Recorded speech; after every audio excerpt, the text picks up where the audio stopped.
রিজিকের প্রসঙ্গ যেহেতু আসছে, যে হালাল হালাল খেতে হবে আমাদেরকে, হারামের দ্বারস্থ হওয়া যাবে না।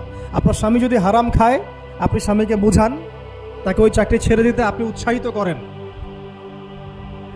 আমি আপনাদেরকে একটা অনেস্টির সাথে একটা কথা বলি, যত এই যে প্রশাসনে যত ঘুষখোর আছে, ঠিক আছে, যত দুর্নীতিবাজ আছে, যত মাদকসেবী আছে, মাদকের ব্যবসায়ী আছে, যত সুদখোর আছে, এরা সবাই কেন এই খারাপ কাজগুলো করে জানেন?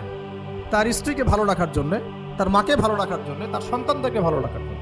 তাহলে স্ত্রী হিসেবে, সন্তান হিসেবে, মেয়ে হিসেবে আপনি বলবেন যে আমাদের এইসব ভালোর দরকার নাই আব্বু, হে আমার প্রিয় স্বামী, আমার এসব ভালোর দরকার নাই, হে আমার ছেলে, আমার এসব ভালোর দরকার নাই, তুই হালাল পথে থাক, ওইখানে তুই আমাকে ডাল ভাত খাওয়া, আমি খুশি আছি। এইভাবে আপনারা তাদেরকে মোটিভেট করেন, দেখবেন সমাজে হারাম কমে গেছে ইনশাআল্লাহ। আর হারাম খাওয়া এই ছেলে মেয়েগুলোও কিন্তু মানুষ হবে না। হারাম খাওয়া যে ছেলে মেয়েগুলো রক্ত মাংস করে উঠছে, এরাও কিন্তু মানুষ হবে না। আল্লাহ পাক আমাদেরকে হালাল খাওয়ার তৌফিক দান করেন।